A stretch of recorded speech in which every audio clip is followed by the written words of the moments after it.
Line 1 2 কোনো কাজই করে না। আমি কথা বলি না। আরে সভাপতি সামনে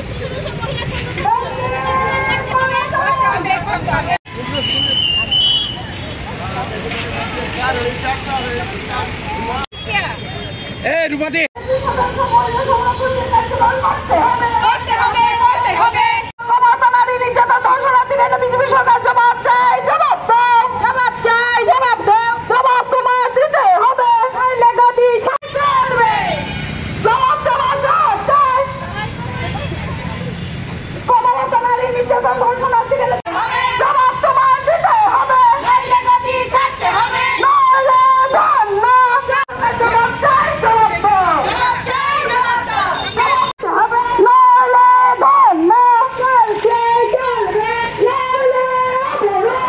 আমাদের মহিলাদের ন্যায়ের অধিকার আদায়ের লক্ষ্যে এবং ত্রিপুরা রাজ্যে যে ক্রমাগতভাবে নারীদের উপর অত্যাচার নির্যাতন এবং ধর্ষণ সংগঠিত করছে এই বিজেপি সরকারের দুষ্কৃতিকারীরা, তাদের বিরুদ্ধেই আমরা আজকে বিক্ষোভ মিছিলে বা বিক্ষোভ সমাবেশে আমরা সামিল হয়েছি।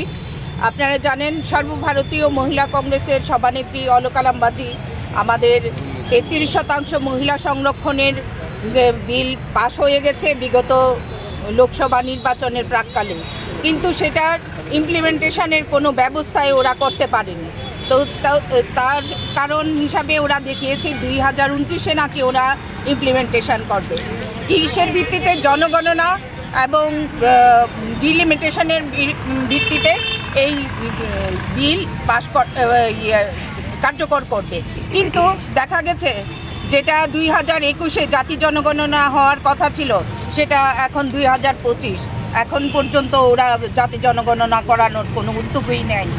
সেই ক্ষেত্রে আমরা মহিলা কংগ্রেসের তরফ থেকে বারবার এটার দাবি জানাচ্ছি যে মহিলা সংরক্ষণ বিল অবিলম্বে যেন কার্যকর করা হয়, যাতে করে আমরা মহিলারা যেভাবে আমাদের প্রয়াত প্রধানমন্ত্রী রাজীব গান্ধীজি ত্রিস্তর পঞ্চায়েতে পৌর নিগমে আমাদের মহিলাদের যে অধিকার দিয়ে গেছেন, যার দরুন আজকে আমরা মহিলারা সবাই আমাদের অধিকার আদায়ে লড়াই করে যাচ্ছি।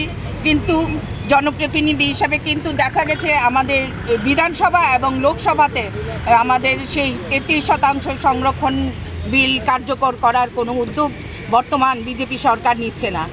তার বিরুদ্ধেই আমাদের এই প্রতিবাদ মিছিল।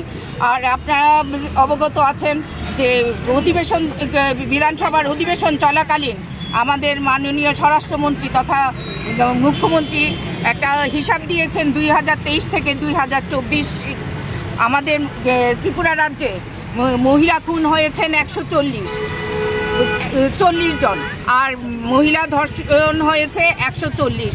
এক বছরে এই পরিসংখ্যান যদি হয়ে থাকে তাহলে চিন্তা করুন আমরা কোন জায়গায় আছি।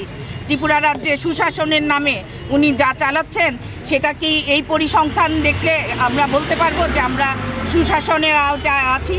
তাই আমাদের ত্রিপুরা রাজ্যে মহিলাদের নিরাপত্তা সুনিশ্চিত করার লক্ষ্যে এবং আমাদের 33% মহিলা সংরক্ষণ বিল অবিলম্বে কার্যকর করার দাবিতেই আমাদের আজকের এই বিক্ষোভ।